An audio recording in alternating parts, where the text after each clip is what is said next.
my lesson for today is on book awards, and this would be geared toward elementary kiddos. And the first thing that we're going to look at today, before we even get into awards, is we're going to look at some book covers of books that have won awards and talk about what they have in common. So if you'll just look at these covers and think for a second about what you notice. Have a seal. Yeah, a lot of them, yeah, they all, you're right, have some kind of seal or a sticker. Mm-hmm. What else do you see? Some have more than one. And their covers are very captivating, colorful.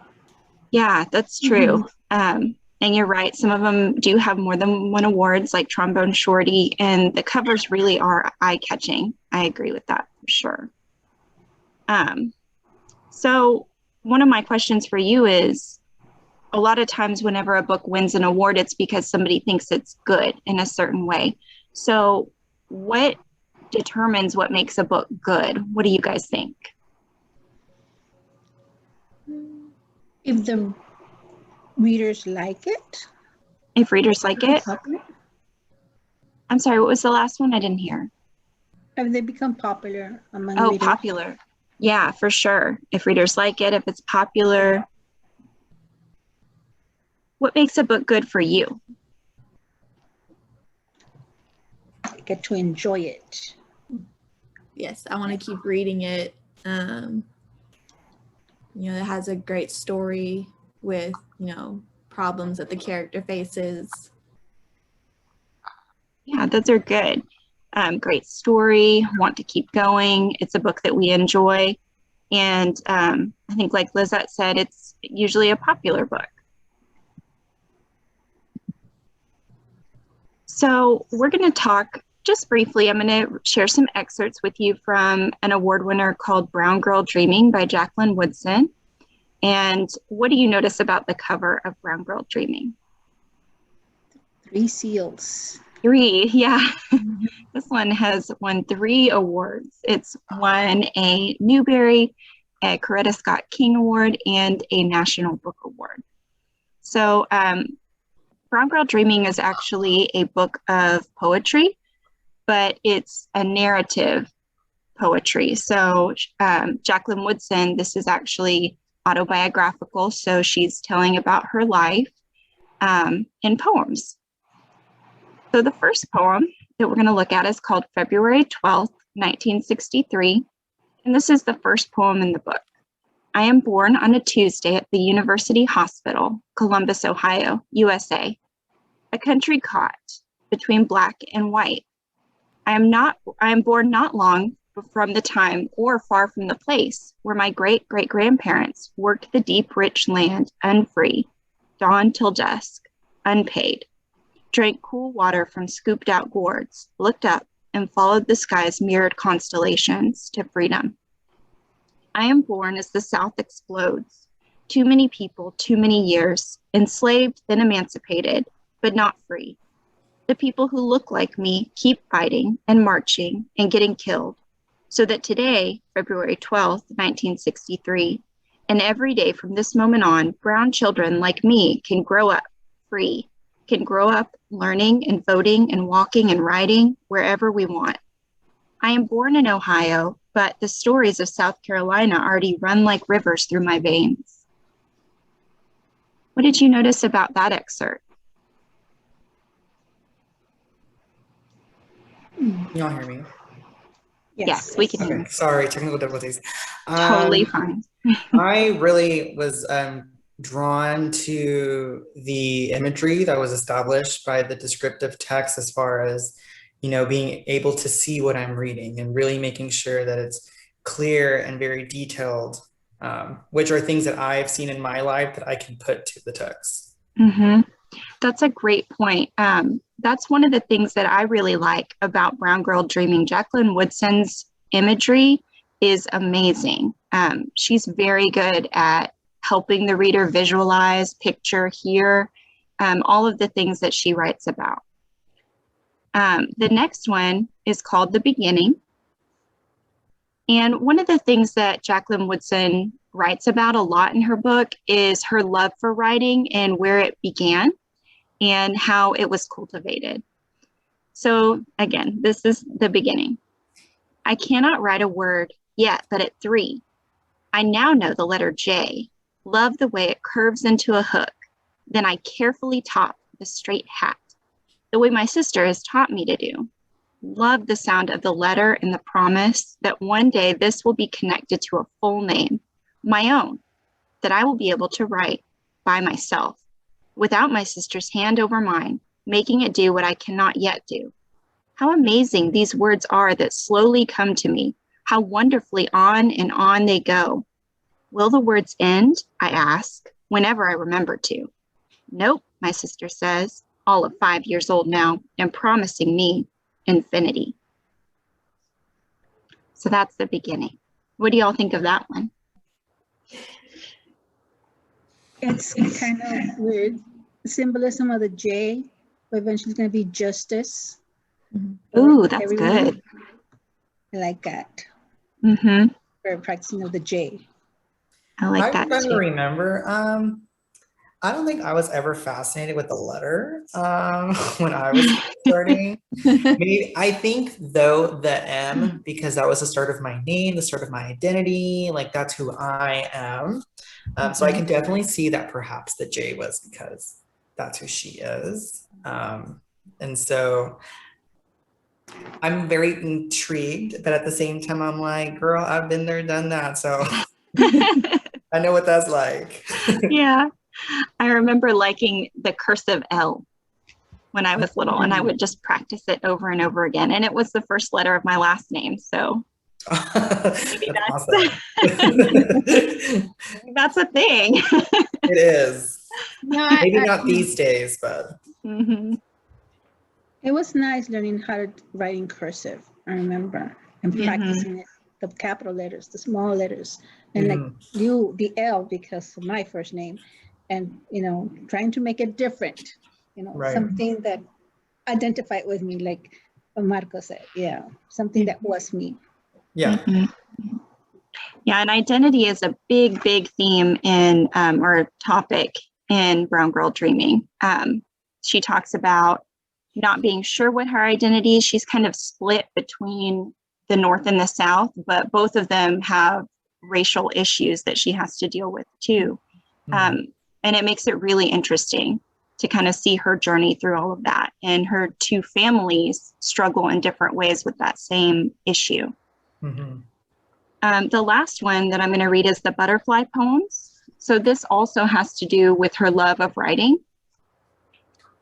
No one believes me when I tell them I am writing a book about butterflies, even though they see me with the Childcraft Encyclopedia heavy on my lap, open to the pages where the monarch, painted lady, giant swallowtail, and queen butterflies live, even one called a buckeye. When I write the first words, wings of a butterfly whisper, no one believes a whole book could ever come from something as simple as butterflies that don't even, my brother says, live that long. But on paper, things can live forever. On paper, a butterfly never dies. So what do y'all think? That is okay. A little too deep and very cute at the same time. Yes. Yes, Yeah, I totally agree. I don't know, I think it was too serious for most child. For an adult, it's deep. Because her writing is going to be there for the longest time. She's making a mark, and and it's for everybody to read here in the long future, I mean, in the distant future. Yeah, I agree. And I think some of her poems, a lot of them can be enjoyed on the surface and just enjoyed for the narrative. But a lot of them too, like that, are deep. There's a lot of symbolism, a lot of rereading value in these, and teaching value for teachers to either use these poems just as discussion or, as a mentor text. Okay. So we're going to focus just on the Coretta Scott King Book Award with Brown Girl Dreaming, even though the book did also win the National Book Award and the Newbery Honor. So the Coretta Scott King Book Award is given to outstanding African-American authors and illustrators of books for children and young adults. And these books, they are chosen based on a demonstration of the appreciation of African-American culture and universal human values. The award commemorates the life and work of Dr. Martin Luther King, and it also honors Coretta Scott King, who is also an author, for her courage and determination, and the book's just kind of cohesive binding qualities, bringing people together, focusing on, I guess, just loving your identity, loving who you are. And these are some of the criteria, and we're just going to talk about a little. I just wanted you to see that a lot goes into thinking about which books are going to win an award. And so some of the criteria of the Coretta Scott King Award are they have to portray some aspect of the Black experience, past, present, or future. They have to be written or illustrated by an African American. And they have to establish standards of quality writing. And so I thought we'd kind of think about that a little bit, because that was something that y'all mentioned you look for whenever you're considering a book good or not. So the first thing on there is a clear plot. Like, you have to know what's happening in the book. The second one is well-drawn characters that portray growth and development over the story. So a lot of times we have to identify with those characters and be able to see their journey and see the problems that they're facing and how they're going to solve or approach those problems. The writing style has to be consistent with the age group, and it has to be accurate. It also has categories for different ones. And that last one, 7, is paying particular attention to titles that motivate readers to develop their own attitudes and behaviors, as well as to comprehend their personal duty and responsibility as citizens in a pluralistic society. So what do y'all think about some of these criteria? Pretty I think it's very, oh, go ahead, Lisa, sorry. No, I was going to say they're pretty strict. I mean, very detailed on what they really want, what they're looking for. I think with going off that, I think rightfully so, that it should be as strict as it is, honoring the fact on why it was created, what it's honoring, the voice that it's trying to amplify, because a lot of the mainstream books that we read generally don't have a person of color, would that be Latino, Latina, Black, Indian, Asian. The protagonists that mostly get made into movies are of a white character, or these typical American lives. So I think the fact that it is so strict is really good, because in literature, everything can be very wishy-washy as far as character development is, plot goes. So I think yes, I think it's great. I think it's wonderful. I think the strictness of it all, I am all for, but it is a lot that a book has to pass through. And I understand on the other side how it could be a little bit unjust if someone's like, I wrote this with like intention for a Black voice to be amplified, but it maybe doesn't fit one of these categories. And maybe a book can be held back a little bit, or have rebuttal, but yeah. My question is, like, written and illustrated by African Americans. How about if it was written by an African American and illustrated by another person from another ethnicity? Right. That's a good point. I don't know if it has to be both author and illustrator. That would be interesting to look that up. I'm going to do that now. Thank you for bringing that up. Do y'all think that that would be something that the whoever gives these awards would consider? Yes. I think so. I think they should, yeah. Because I can see, like Marco said, I can see why they would want an African American writer, because they know what they're going through. Right. They have experienced their lives as an African American, the injustices that's going on. I can see that, but the illustrator, I would think, can be from another ethnicity who has also experienced injustices, like Hispanics, Asians, Hindu people, Muslims, I can see that illustrator taking those words of the writer and putting it in his or her illustration and expressing those ideas. That's a great point. Yeah, I totally agree with that. And I bet that that's something that they do consider and talk about when they're discussing awards for this book. That's true. Okay. So let's talk about some other awards just briefly, because in a couple of minutes, you guys are going to do a Webquest. It's going to be a quick one, but you're going to have a chance to look at some of the different awards that there are and kind of explore them a little bit. So as an overview, we're going to go over 6 book awards that there are out there.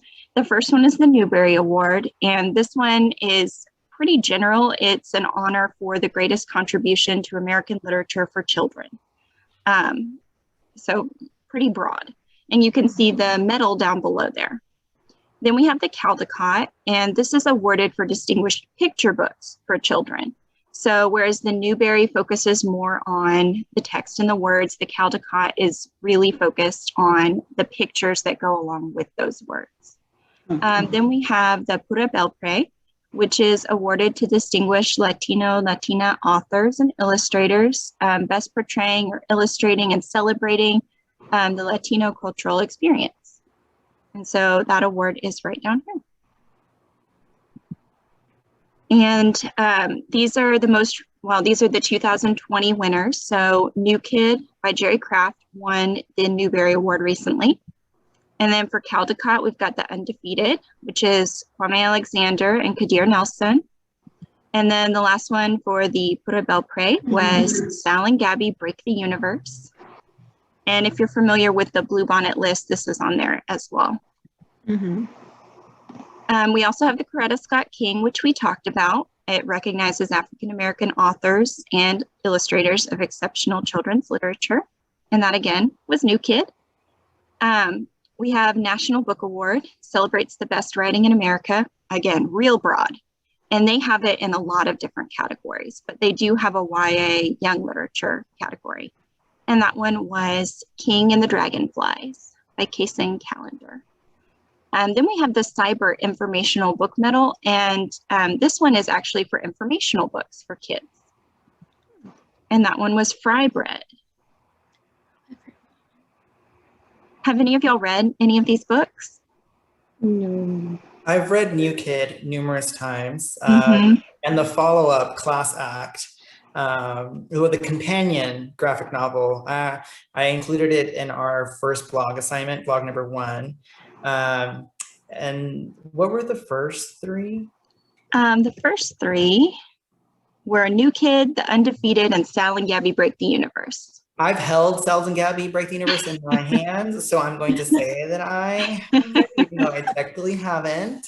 But yes, I have read New Kid numerous amounts of times. I've made sure every kid in school reads that one because it's such a well-written book, along with illustrations. I loved New Kid. I read it for the blog 1 post too, and it was so good. It's the best. If you haven't read it yet, I will have to do that because it's so good. Yeah, Jerry Craft. It was funny. It was also really important, which is so cool. Okay, let's go to the next part. This is our Webquest. For this one, I'm going to give you about 6 minutes. You might not need this much time to do this, but you're going to, let me unshare for a second so I can get you this link. You're going to go to a website. Here we go. I'm going to put the link in chat. And that's going to take you to the Google Form Webquest. It has the link there for you to go to the website. And let me show you what it looks like. Can y'all still see my screen? Yes. Okay. So, nope, that's not where it's going to take you. Let's see. Here we go. It's going to take you to this website right here. And so you're just going to choose kind of look through these different awards that are out there for kids books, and you're going to complete your Webquest on those. You're going to choose 3 awards, write what the award is, what is the brief description. This can be in your own words, or you could copy and paste it in there as long as you've read it first. And then look at the list of past winners and pick some titles that you're interested in. Are there any questions about this? No. Okay, so I'm going to go ahead. Muted. No, no. no. Question. Yeah. If that is in 2021, I don't know what is. Saying a whole paragraph and realizing you're on mute. On the chat, I only see the Google form. Is that? Yes, so if you click on the Google form, I have the link in there for the website. It's under the section 2 Book Award Research. You should be able to click there. It just says Webquest and it has name and then it just has teacher. So you fill out name and teacher, it takes you to the next one. Yeah, just make up your teacher since you guys. Beyonce it is. I see. Okay. Got it? Yes. Okay. So I'm going to put the timer on just a couple minutes for us to do this.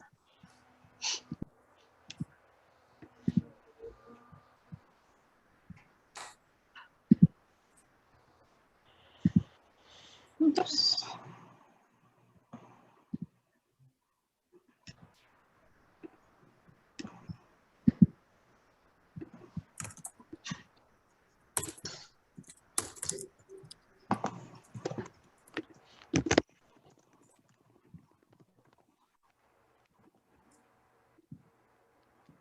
I'm actually going to move it down to about 3 minutes. You don't have to finish the whole thing, just get as far as you can in that time.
You have about 45 seconds, so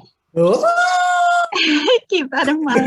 Don't worry if you have not gotten through 3. We'll talk about what we did get to. I'm going to push myself, Miss Simmons. You can do it.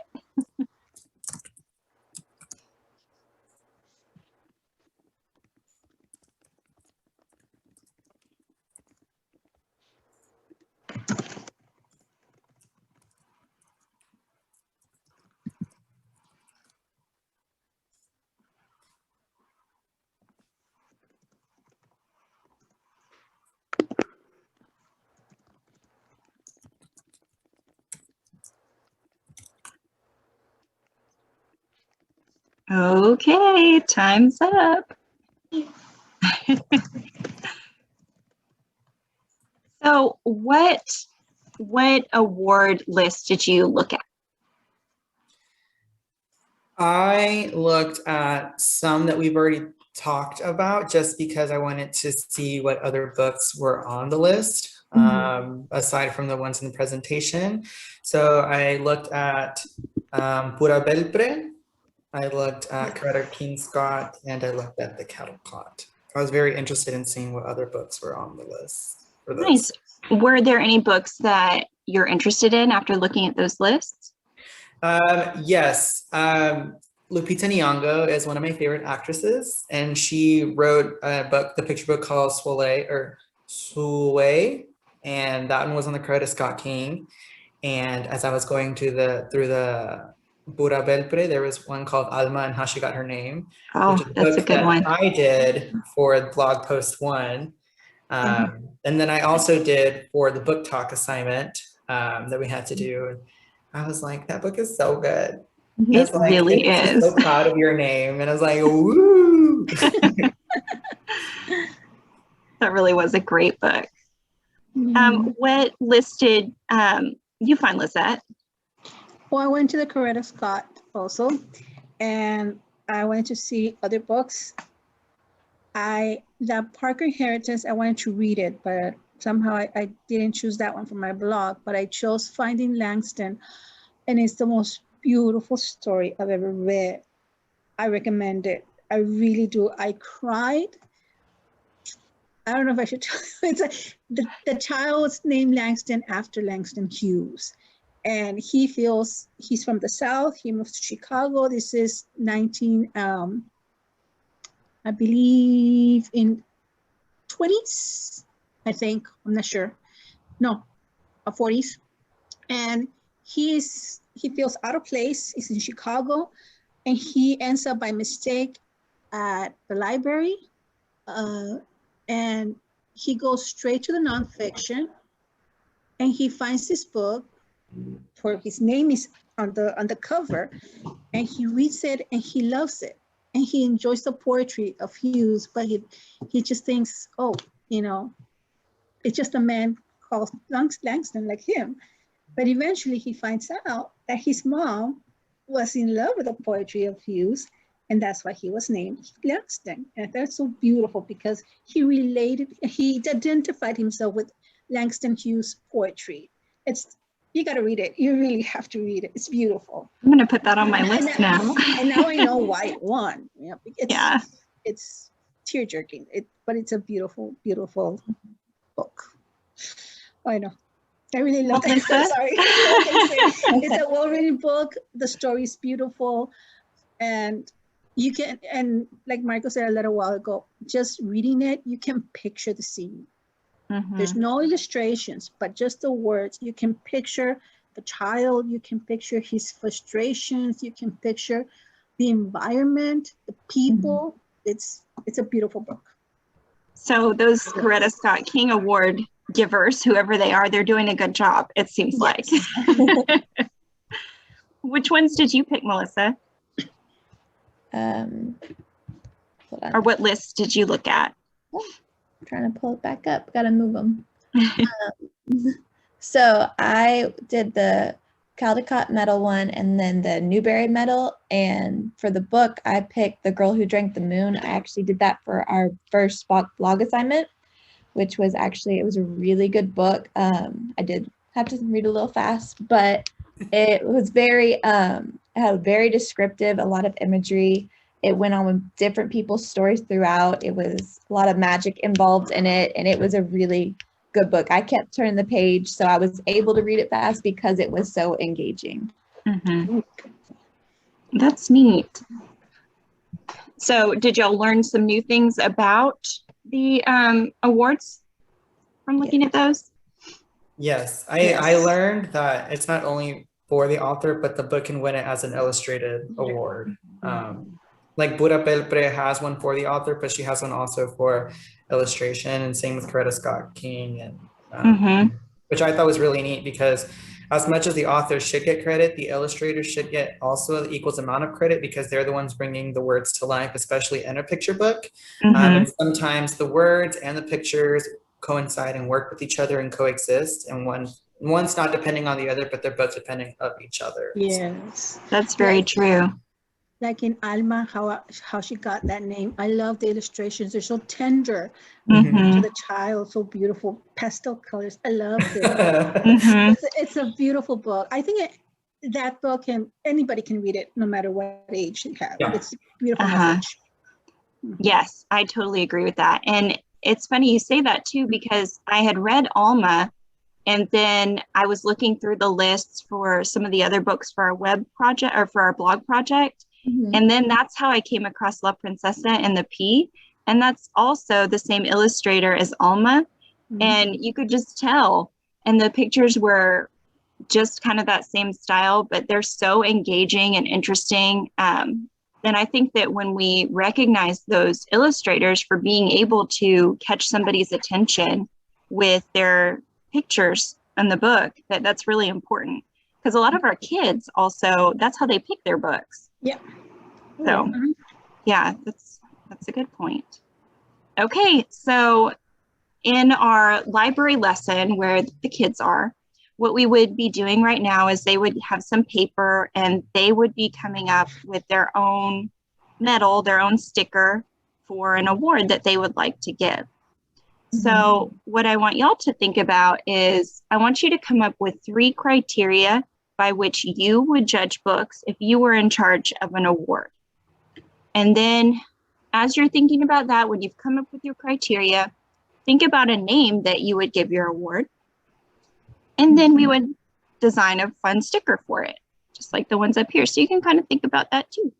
For this one, again, I'm not going to give you the whole time for it, just because, you know, we're not doing it on paper. So it's not going to be as exciting for us, but we can think about it for a couple minutes. Are y'all okay with that? Yes. Okay. So I'm not going to do the 10-minute timer again. I'm going to zoom it down a little bit, probably like 3 minutes or so. And I'm going to think along with y'all on these 3 things.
How are y'all doing? Do y'all need the last minute, or are y'all ready to talk?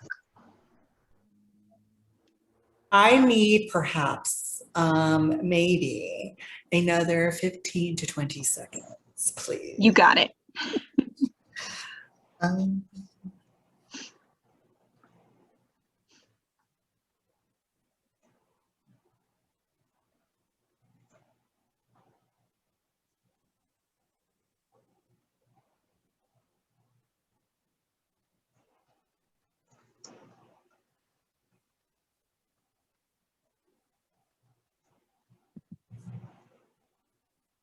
Lizette, Melissa, how are y'all doing? Okay, minutes. It's hard. Yeah. It's fun though. Mhm. It's hard Yeah. because it's fun, but it's fun because it's hard. Well, it's hard because I'm making it serious. Yes. One of the things that I thought would be neat to do with this activity is to have either as a class, like each class that you would have a library lesson with, or just as that year, that grade, to come up with their, like a collective medal or something that they could give for those consecutive years. And we could make the sticker and put it on the books. And then it would be out there in circulation. So other kids in the future would see that that award was given by other kids and maybe check those books out because they know that it was awarded something by kids. Their peers. Yeah, that's nice. I like that. So does anybody want to start telling us about your award? I'll start. Go for it. So I'm going to go through the descriptions first, or the criterias, and then I will reveal the name of my award because I hope it'll make sense. But if it doesn't, then that's not on me. So the three criterias of which an award or book would win the award that I'm developing is called, it's a developing story plot. So it's the characters around character. It goes through a journey. It could be a multi-perspective book, multi-point of view book, as long as there is a start and a finish in which there is a change in the character's point of view of something. There have to be diverse characters. And so it could be the story deals with ethnicity, one ethnicity in particular, but it's diverse to the general audience, or it could have a diverse cast. And then the last one is the authors are gonna be first generation authors to the United States. I myself am a first generation. So that was something that automatically I thought of and stuck out to me. And I would name mine the Revolutionary Book Award, because revolutions are something to create a change. And so there would be like a picture of like a peace sign maybe, or like in the award sign, or like in the circle, a peace sign, or I would say a fist, but that represents, well, for me, automatically assume Black Lives Matter and the Black Lives Matter movement. So it would be something, or like someone like, yeah, or I don't know, maybe a picture of me going like this or something. So that would be my book award. I love it. Was that Melissa? Do any of y'all want to share yours? Mine is kind of similar. It's about multicultural. It doesn't matter what ethnicity the writer is or the illustrator. It has to do with historical issues, current issues, relating social issues. It has to be well written. Again, like he said, the characters come up with a solution, grow up, don't escape from it, but do something about it.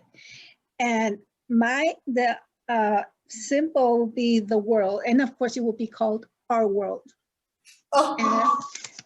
And I love it. The world, and having hands of different skin color holding each other. That's nice. I like that. So What'd you come up with? I went in the genre direction. So it is going to be a fiction, more of a fantasy book, focusing on all those key points of the fantasy genre, of descriptive pictures to go with it, well written, to make it so when the reader's reading, they can escape into that book. The name, I just came up with something really simple. They're just going to imagine the Imagine Award. It's all made up in your head. So, and the design, I thought of some fairy wings, maybe a wand, mermaid tail, just all the different things all around. Fun. I like that too. Y'all are so creative. So the one that I came up with is, it would be called Joy and Magic, I think. And it would feature a diverse main character, but it would be more focused on just kind of like our books traditionally have been with a main white protagonist, and it's just them either like in some kind of fantasy situation or science fiction, just being in a book without necessarily having to deal with it being about social issues all the time. Because I feel like there's a lot of important literature and important books that deal with that. But a lot of times, you know, kids of color don't get to see themselves in just a book. Do y'all know what I mean? Yeah. Yeah. Yeah. So that's what mine would be about. And it would just have somebody like, yay, on the sticker. Okay, so we did this part. And before you go, today you would add a book that you are interested in. And we've seen the ones that we saw, but also books that our friends found in their Webquest that we can add to our to-read list. So you would go ahead and take that out and then put those books down.